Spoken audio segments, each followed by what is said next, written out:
Hello, YouTube. Sorry about that. Very bad timing with having to clear my throat, but I'm bringing to you another vlog, and I'm trying to make these a little bit more regular instead of just updates, and today I will be talking to you about video game deadlines, and whether it's more beneficial to push it back or push it forward. Now, the thing about video game deadlines is that there are a few reasons to... trying to figure out the best way to phrase this. I really should have thought about this before I started this. But there is a couple of reasons to delay a video game and a couple of reasons to push it out. The main reason why companies push out video games quickly is because their publishers force deadlines upon them, which is never a good thing. And I'll explain that later. Another reason to push out video games is to hit sales for certain times in the holidays, like Christmas, Easter, analytically, which demographic of children in the census have the most birthdays.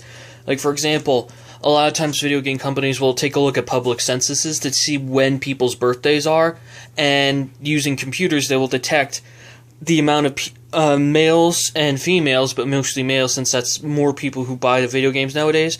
They'll use a computer program to detect them between the ages of 12 and 24 and see which month has the most birthdays in it, and they'll try to schedule around there just for additional marketing. Now, the whole thing about deadlines is they force people to work pretty much constantly to meet the deadline. For example, a lot of times game developers, designers, and heads and all that stuff, on the days and weeks leading up to deadlines, they'll pull 70-hour days where they won't have days off, and they'll sleep for maybe 4 hours a day. Sometimes they'll even sleep in the office to push out the deadline. When that happens, people are tired people make mistakes, beta testing gets lost in the rush to get to the deadline, and what comes out is an inferior product full of bugs. Now, a lot of times companies will offset this by patching, but patching costs money, and especially on the Xbox, where Microsoft would charge developers to patch their games. And they don't do that anymore now, but it still costs money to pay people to patch the game.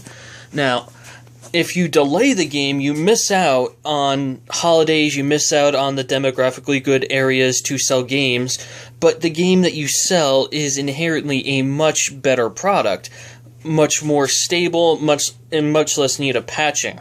Now, generally patching, it doesn't really affect the money all that much, because patching is relatively easy to do. You isolate a problem, you fix a problem, isolate more problems, fix more problems, you patch the game, you submit it, they approve it, it gets uploaded. The main problem with patches is that sometimes people don't want to connect to the internet. Some people just want a game they can play without having to connect to an internet, and for the longest time, I was like that. I did not see the appeal of connecting to the internet for a game until Halo, and then I enjoyed multiplayer. And it's really the fact that so many people have access to the internet now that developers are like, screw it, we can release a half-broken product and patch it, automatically connects to the internet anyway, right? Well, not everyone has access to internet. It's just a fact. As a matter of fact, in America, I believe 40% of the population still doesn't have steady access to the internet because you got to pay for it. And especially you got to pay for high-speed internet, which is what you pretty much need to do anything. So a lot of people are going to get a buggy, unfinished product, like, say, NHL 15 on Next Gen, where it's just straight up missing game modes and it's still buggy as crap, which they said, oh, we'll just patch in the missing modes. We'll release a half-dead product to patch it later to hit some sales and to meet a deadline. And in my opinion, that's just not the way to do things, because it ruins a company's credibility.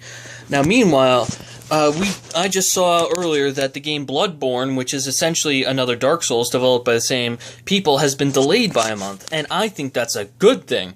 Now, people who are looking forward to it are obviously going to be a bit miffed they gotta wait an extra month. However, because they delayed a month, that means that they decided the game was too buggy, or parts of it weren't working properly, or wasn't balanced properly, and they were determined to finish it and release a good product free of flaws. Now, that's the sort of stuff that brings repeat customers. Like, say, trying to think of a big company that actually does this, which is rather tough.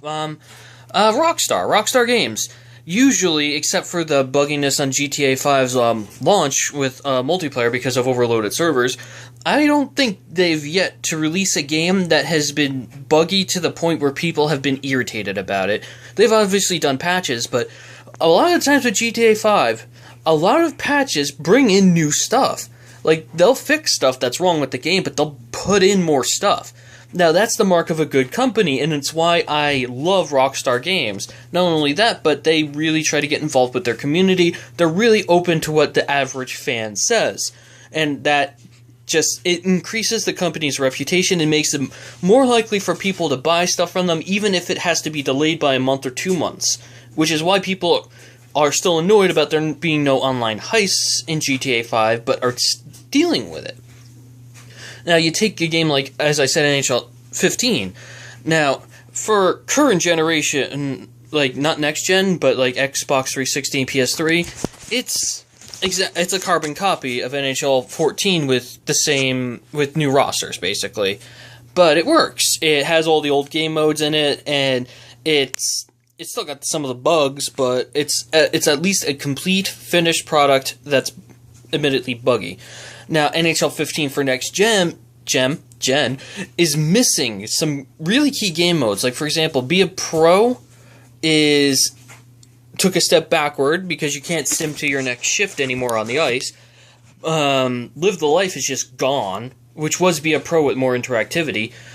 Practice mode is gone. In season mode, it doesn't track your stats game to game if you play every game. You could play game 42 out of 82, and your stats will still read zeros across the board, which makes no fucking sense. And what else? In GM mode, there is no manual drafting. The game drafts for you based on what you scouted, which, again, is stupid. It's one of the main things that people play GM mode for, is drafting and building a team. Now, EA is probably one of the scummiest overall organizations on the planet. However, their sports divisions are generally okay. They release some of the best sports games ever made, which is why they now have a monopoly on them, which is the fact that they have a monopoly on them is why they rush these games out, which really sucks. But I expect this sort of stuff from EA now because they've constantly done this. They've released buggy, incomplete products and just said, fuck it, we'll patch it, which destroys a company's reputation. I don't trust anything EA does anymore. I don't ever pre-order or get anything from EA on release day anymore because I wait for reviews for them now. I just don't trust anything about them. Something from Rockstar, however, if GTA 6 was announced, I'd pre-order it right away. I know that even if the story or whatever was incomplete or controversial, at least the gameplay would be sound. And that's my big problem with deadlines. Deadlines versus pushing them back. I think pushing them back is a much better idea. It gives you more money in the long term with repeat customers and reputation to your business. Whereas meeting a deadline and rushing to it leads to more initial sales, but causes you to have to patch the game and destroys a company's reputation. So, that's my little rant about deadlines, and I hope you guys enjoyed it, and tune in for more vlogs. I'll see you guys with the next one, where I will probably be talking about what my favorite Assassin's Creed game is now that I've been watching LPs of Unity. Later, guys!